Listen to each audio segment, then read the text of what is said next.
Hey guys, welcome back to another interesting video on Wild Rift. So we're back with a Wukong complete guide. Now Wukong is actually at the current moment one of the strongest junglers in Baron Lane. Now, I believe that I'll probably rank him S plus in jungle and Baron Lane, but of course the tier list is still coming up.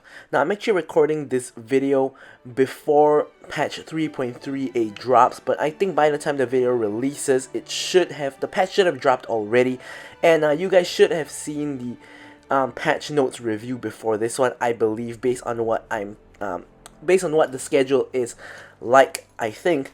So anyways, we've never actually done a Wukong video before, or rather we haven't done a Wukong complete guide before, so I'm actually going to go through his skills and leveling order, unlike a lot of the other champions, which I always tell you guys to refer to a previous video. But in this case, there isn't actually a previous video, so we are going to actually indeed be doing that.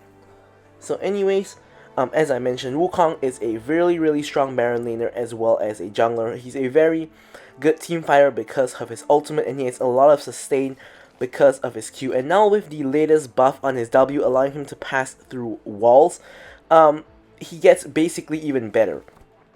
So let's, without further ado, jump straight into the practice tool.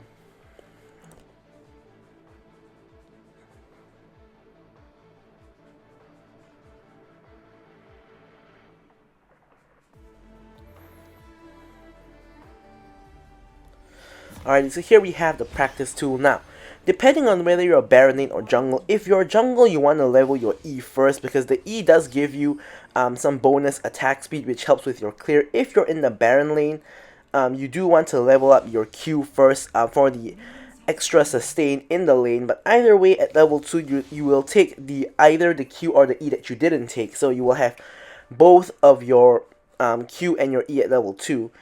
And at level 3, you generally do want to take the Warrior Trickster, which is your W. But if you are like jungling, you sometimes can put a second point into Q without taking W. And yeah, so of course after that you max your Q first, take ultimate whenever available, and after you max your Q, you max your E, and of course yet again take ult whenever available, and lastly of course you max your W. So this is what it looks like when Wukong is actually level 15. Of course you have everything leveled up. Of course that is stating the obvious. So first thing we're going to go through is Wukong's passive. So his passive is Crushing Blows. So basically when him or his clones attack or use abilities on an enemy, champion or epic monster, you will for 5 seconds are able to stack up to 5 stacks, and each stack allows you to deal increase 3% damage to the target. So totally you can do extra 15% to the target, and this of course when you stack up with like the armor shred from Black Cleaver, and the fact that when you spin around with your ultimate you can stack it on multiple people really quickly.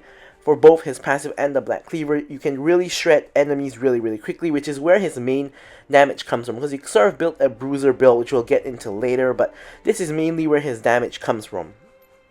So anyway, we're back at our usual spot with the enemy dummy, and we're going to go through his skills and abilities. So first up, his Q. Basically what his Q does is an auto attack enhancer. Okay, that automatically activated without me wanting to. It is an auto attack enhancer. Passively you will gain range for each of your attacks, for your auto attacks after you cast an ability. So this is your normal range, and when you have the Q on, you have the bonus range. I believe that, I'm not sure if this actually works for others spells. I don't think it does, but let's test it out. It does actually work on all the other spells, which actually I didn't know that until I'm going through this now. But yeah, so apparently when you cast any of your abilities, you will actually get bonus range.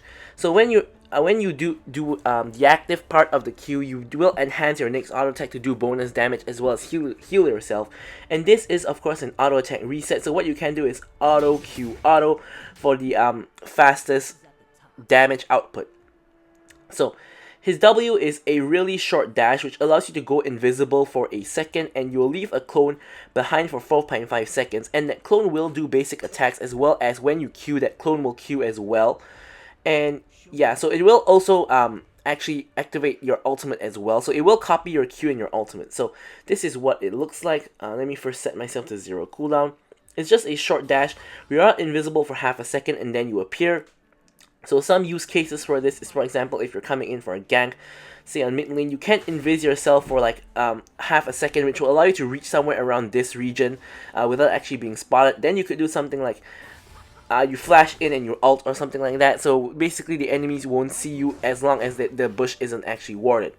Now, the part that changed about him on this patch is he can now go through walls. So for example, you can actually go through this wall.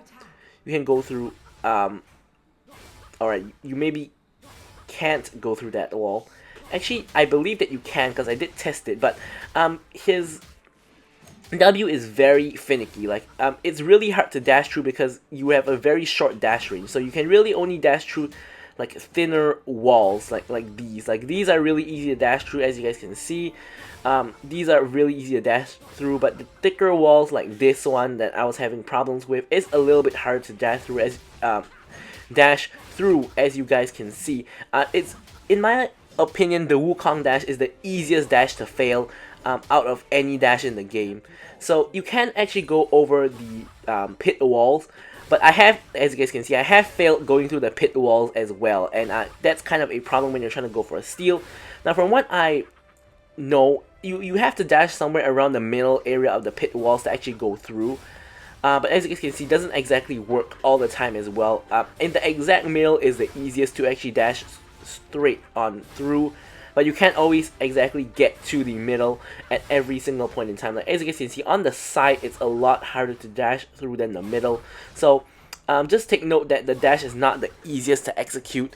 Of course, I'm not a really good Wukong player or anything like that, but as I said, the Q will actually activate as well. So here, when you are in the clone, your Q will hit on both your clone as well as yourself, and same for the ultimate, which we'll get into. So next we have his E. So his E is a targeted dash. You do have to have a target to dash to, and it does increase your attack speed for the next 4 seconds after you dash. So the clone, actually there are kind of 3 clones, so if you guys can see, I'm going to use it on the Raptors so you guys can see that you have a main dash and 2 other clones will dash with you. So this is the main target. You guys can see 2 clones will dash with you, but if there is only 1 target, all 3 clones will dash to that same target, as you guys can see.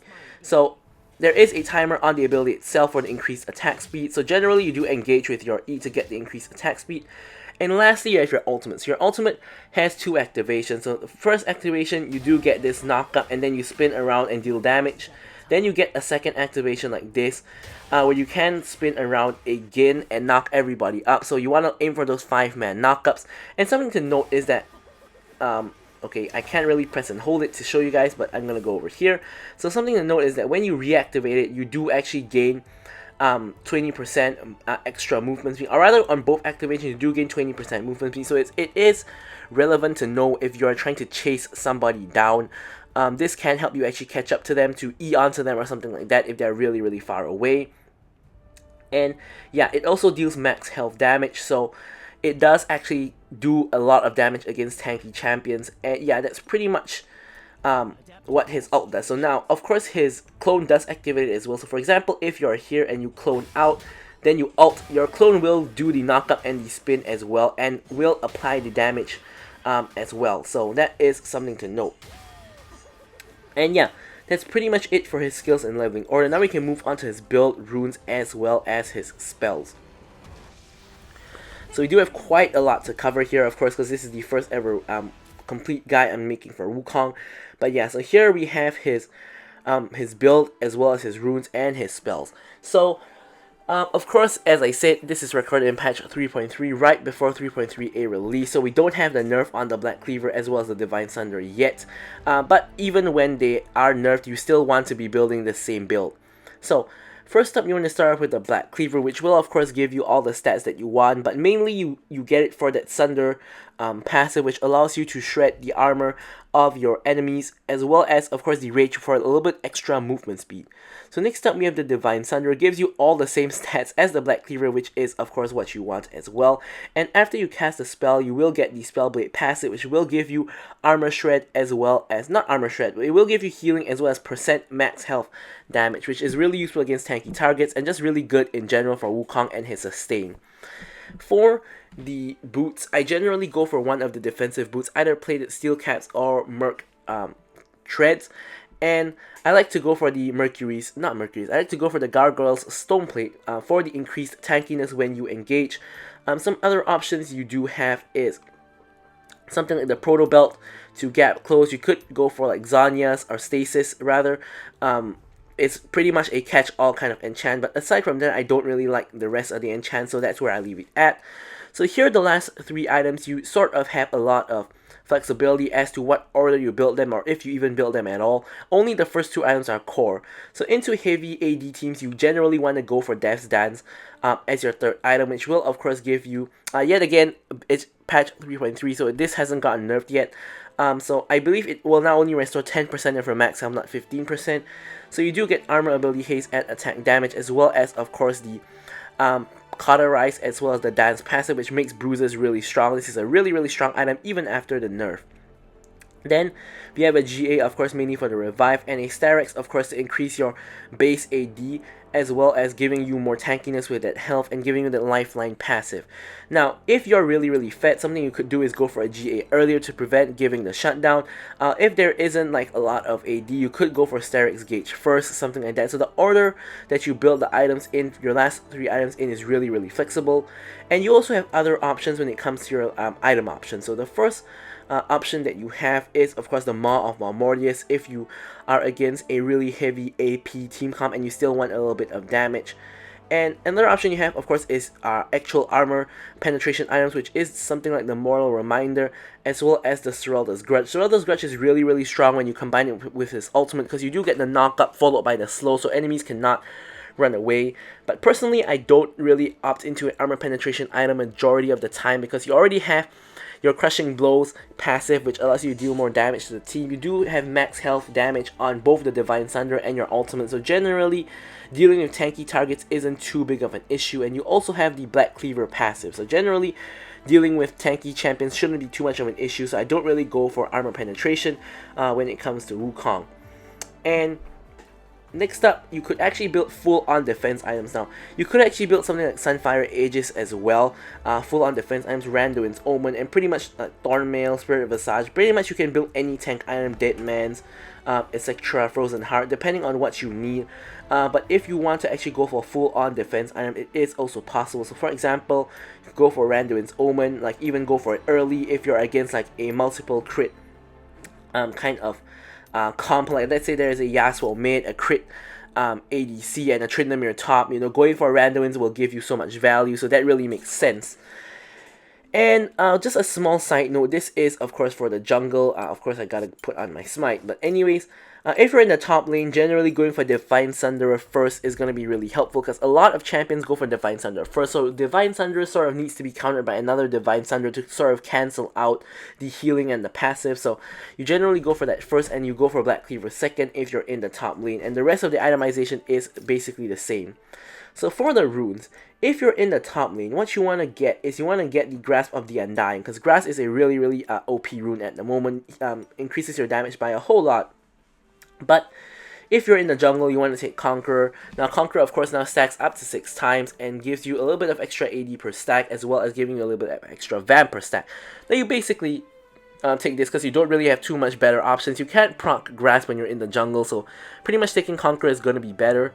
And for the runes, for the Domination rune, I like actually taking Weakness, because with my ult, I will actually be doing a lot of I will be knocking out basically a lot of people, so this will increase the damage of both myself and my team against those targets. So I do really like taking Weakness on Wukong, but you can also take something like Triumph if you do want that bonus damage when they're low, as well as the healing when you get the kill.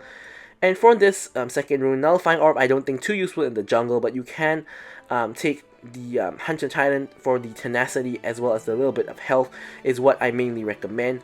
And for the Inspiration rune, you have a couple of options. You can go for Pathfinder for faster rotations, Mastermind for more damage to objectives, Hunter Genius for faster cooldowns, and that's pretty much your options. Of course, you can also go for Nimbus Cloak and Demolish. Really a lot of options for Inspiration, but personally I do like taking Hunter Genius to get faster cooldowns.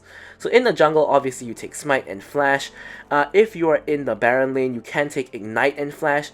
And yeah, that's pretty much it for the items, runes, and spells. Now we can move on to the gameplay itself.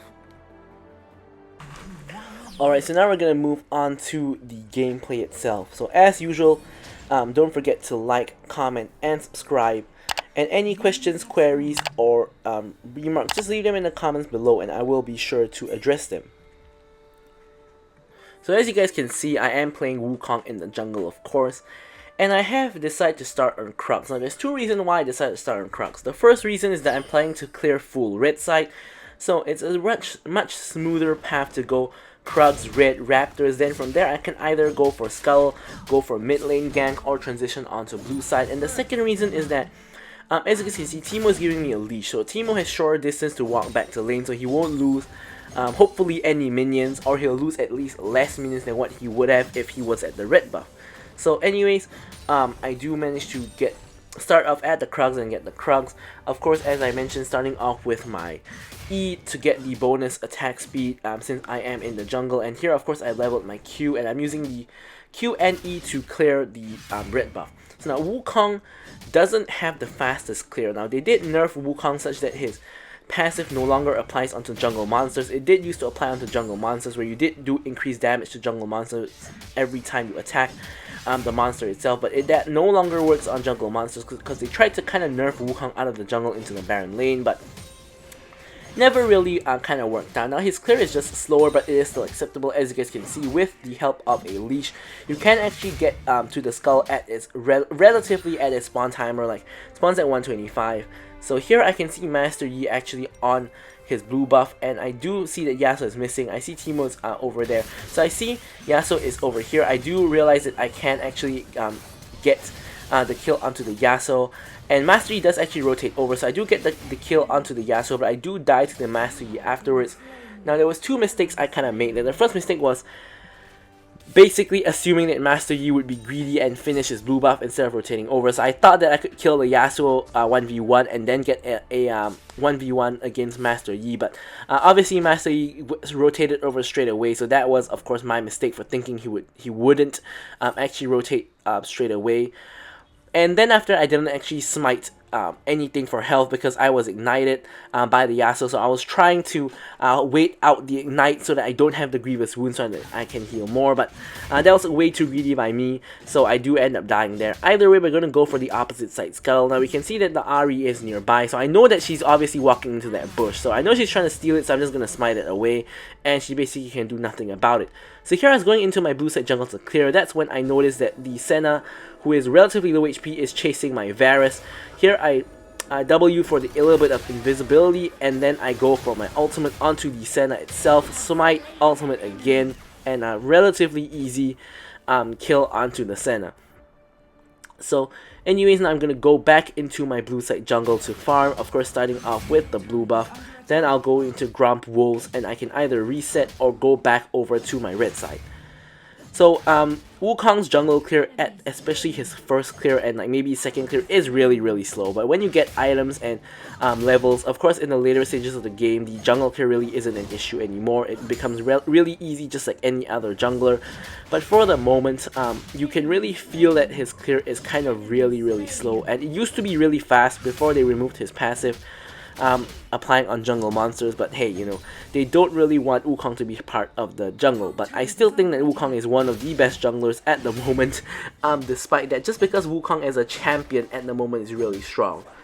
So here, as I mentioned, we're going to clear the full blue side jungle, and then we're going to reset. So now, if you guys notice, this game we're going to have a significant challenge. Now, what is that challenge? Challenge is known as the Morgana. As you guys can see, she just died again. So, she has 5 deaths in 4 minutes. And basically, she's going to be feeding the whole game. So, at the end of the game, let's take a look at what's her KDA. But, yeah, basically, she's going to be feeding the whole game. So, Senna and MF really benefiting a lot from the feeding Morgana. But, yeah, anyways, we're going to go back to the red side. And we're going to actually pick up our red buff, and then we're gonna go over to doing the Raptors. Now I did see that Master Yi was ganking in the mid lane, but I don't really think I could have really helped there based on the situation. I think by the time I walked over, it would have been done over and done with. So here I'm checking if Ahri's backing in this bush. Turns out she's not. I do spot the ward there, but I don't decide to clear it out so that they don't see me. But it doesn't really matter because they end up seeing me through the Skull Vision anyway. So Yasuo does know that I'm coming down, so no real point going for him. He's already on the retreat. So here instead, what I'm gonna do is I'm gonna actually do the Crux. So now, personally, I want to go for the Rift Herald instead of going for the Dragon, because I can use the Rift Herald to get quite a huge chunk of plates prior to 6:30. So what I do here is I blast plant over so that the Skull Vision does not actually spot me, and I attack the Rift Herald from behind so that the Rift Herald actually charges into the back wall. Now the problem with this is it makes it really hard to hit the eye. As you guys can see, I have to sort of aggro the Rift Herald and make him walk away from the wall so that I can aggro the, not aggro, but hit the eye. But the good part about this is that the enemy doesn't actually know that I'm on the Herald, because you guys can see I'm out of the Skull Vision, so they can't actually see that I'm on the Herald. So now Teemo is coming over, and he's going to expose me by firstly going onto the actual Skull Vision to show that we're on the skull, and secondly straight up stealing the entire Rift Herald out of my hands. So looks like there's not going to be any plates for me, and as you guys can see, I'm not too pleased about that. But the good news is that Teemo actually has managed to actually kind of push the Yasuo out of the lane, and he does have, I believe, the tower low enough for the Rift Herald to actually take down the tower instantly, so it's not all lost. So basically Teemo is going to get really fed off of this. As you guys can see, he's at now 5.6k gold, which is over double the goal of the Morgana, and like far and away the most gold in the game. So here I spot the 3-man gang coming out. Unfortunately, I don't reach there in time to save my teammates, but here I'm instead going to try to go for the kill on Master Yi, who takes way longer than what I expected to actually die. I thought I could kill Master Yi instantly and then go on to either Senna or Morgana, but I end up actually nearly dying myself, and I end up barely killing the Master Yi and having to flash out, which is not really what I had in mind. But either way, we did manage to pick up a kill and we didn't die, so I think that's a win overall. So here, we're going to transition to clearing our blue side jungle. Now, as you guys can see, I've been doing really well in terms of clearing my jungle and at the same time being able to gank. So I've of course ganked not really ganked the Yasuo, but we sort of fought the Yasuo at the skull crab, and we ganked top like twice already. It's not the most ganks in the world, but considering that I'm full clearing the jungle, getting the Rift Herald, and able to pull off 3 ganks, I think it isn't too bad. So here in the mid lane, we have a lot of fighting going on. So here I was waiting at the Raptor pit, because if needed, I could actually W over the wall and actually join the fight. But it looks like the enemy team is content and wants to back off, although Teemo does manage to actually pick up the kill onto the Senna herself. So yeah, so here as you can see, I'm ignoring my jungle camp, ignoring my red buff, because I see Yasuo really overextended, and I can actually get the kill onto him with the help of my ultimate. Of course, as you guys can see, when your passive and your Black Cleaver stacks up, it does a whole load of damage, and I'm going to use the second cast of the ultimate to actually get the kill on the Crump. Now as you guys can see, it did ignore the minions and the tower did die, but why was that actually not too bad of a move? Because basically the tower was 1 HP, it was going to die anyway eventually, so by letting the tower die when the minions are there and no enemy champions are there, no enemy champions get the local gold from the tower destruction. So actually, you're actually denying the enemy team gold by letting the tower die when no one is around. So that really isn't the most int play of the world, like not actually defending the tower from the minions. Actually, it is sort of worth it, especially since it's a bot lane tower. If that's the mid lane tower, that's not a very good idea to do that. But since it's a bot lane tower, it is kind of fine to just let it die with no one around to take the local goal. So anyways, I'm gonna go back to my farming. Of course, when there isn't really ganks to be had, you don't necessarily have to force anything. Simply just farm up the jungle, take the free standing gold and XP in the camps, and yeah, just go for that. So here I'm spawning a low HP MF. So what I want to do here is actually I want to dive the MF with the help of Teemo and the basically useless Morgana. So here I'm scanning to see if I'm spotted. I am not, but unfortunately Master Yi actually shows up to the party, which was not really what I expected. But anyway, I do have a 1v1 with him for the moment, which allows me to get the kill on him. I flash over to get the knockup onto the MF. I do get exhausted, but I do actually manage to pick up the kill onto the MF. before I actually died to Senna's red buff, I believe. So we did end up getting a 2-for-1 there. Not the worst, but I do give over shutdown to Senna, who is already really fed. Now, fortunately for me and my team, the enemy team is really squishy, and Senna and MF are completely immobile, and they are both really squishy. So basically, they too are getting fed by the Morgana. It's not the worst in the world for me, because if I get onto them, it's really hard for them to escape a Wukong. Of course, someone like a Yasuo or Master Yi is going to be a little bit bigger of a problem because they're a little bit more mobile and they can sort of 1v1 and duel me, but if I can get onto Senna or MF, it shouldn't be too big of an issue. So that is kind of what I'm going to be trying to do. So either way, we do have the second spawn of the Rift Herald. Master Yi is on the opposite side of the map, so basically this is a free Rift Herald for me. So here I'm going to, of course, secure the Rift Herald, and the dragon is spawning in 20 seconds. So the idea I wanted to have here is to use the Herald to get their mid lane tower with a little bit of help from my team to put in the damage onto the mid lane tower. Unfortunately, the enemy team is actually here to defend, so we can't actually force the mid lane tower. So I decided the next best course of action is actually to put the Herald down in the mid lane for the pressure, and then rotate over to dragon. Alright, so here there is the 3 of us versus the 3 of them. So I go in with the ultimate onto all 3 of them. I take basically damage from everybody, and I don't really even do that much damage. I thought that my team would be able to follow up, especially Irelia. She can ult in and follow up from my ultimate, and we can basically just wipe them. I was aware that Varus wasn't around, but I thought that with Irelia and Teemo we could have had a good fight. Turns out that was not the case, because basically Irelia didn't actually pull the trigger, and as a result I kind of went in alone 1v3 slash 1v4, and I basically just die, and as a result things go sideways. Now the only good news about this is that Master Yi overchases and actually does die to Varus under the tower. So I do know that the enemy team does not actually have a jungler. I also know that they do have really low HP bars. Somebody like a Yasuo, for example, really low HP. So here I'm going to try to go for the dragon. Here I'm going to W over the wall and go in onto the dragon and smite it to steal, because obviously the enemy team doesn't actually have a smite. So I am able to actually get the dragon as well as get the kill onto MF, whereas Varus does actually kill both the Yasuo as well as the Senna. So overall, I think that that extended version of plays did turn out well for us eventually.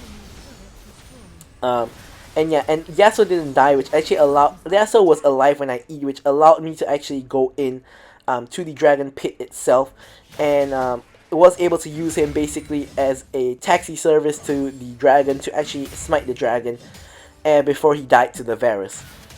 Alright, so anyways, a lot of drama happening around all of the objectives. So now that all the objectives are down, I am able to actually go back to my jungle and farm. Teemo taking the Krug, so I'm not going to contest the Krugs with him. Instead, I'm just going to go for the minion wave. And yeah, so next objective that's spawning is Baron in 20 seconds. But of course, Baron is only objective you have to play around. Doesn't necessarily mean that you have to start it up or anything like that when it spawns, unlike the Dragon or the Herald. So we're all good in that aspect. So unfortunately, in the top lane, it's another massacre. Where basically my whole team, not whole team, but like two of my team's carries die. So both Varus and Irelia are both dead, which is really not a good sign. So you basically know that if Baron is up, you can't have too many people die, because if too many people die, basically it's a free Baron for the enemy team.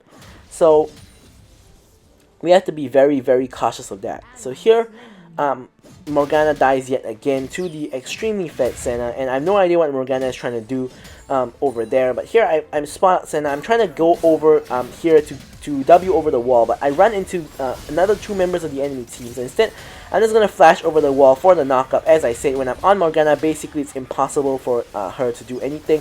Here I move backward to transport the Master Yi back towards my team, so he's in the 3v1. Then a W forward as well as E forward to try to chase the Ahri. Ahri, look at that mobility from the Ahri. She has 3 casts of her ultimate as well as her flash to escape. Still dies to Varus in the end. But yeah, so I couldn't even catch up to her with my W and my E. But yeah, so Ahri kinda OP. So anyways, we're going to go into the enemy jungle and see what we can take from the enemies. So we're going to take the enemy Krugs, and we're going to check if the red buff is up. It indeed is, so we're going to take the red buff as well. So don't forget that whenever you kill the enemies, you can always go into their jungle as well and steal their camps. Of course, not always, but if the opportunity is right. So here is where I found that I can't W over that wall because it's way too thick, and I'm not actually able to get over that wall, so I have to walk out the mana way. So here we have a Yasuo coming in basically into a 1v5. He thought he found a pick onto the Varus, but that clearly was not the case, and we do pick up the kill onto the Yasuo, and we go on a rampage. So yeah, not too sure what Yasuo was thinking there. Either way, we finally back, we get ourselves the Death's Dance and almost have our entire GA. So 10, 3, and 2 at the moment, doing really well now. KDA check for Morgana, 0, 13, and 6. So Morgana really just kind of, basically just feeding. There's really no better way to put it. She's simply just feeding. So here anyway, we're gonna go back to our jungle. We're gonna farm up our jungle.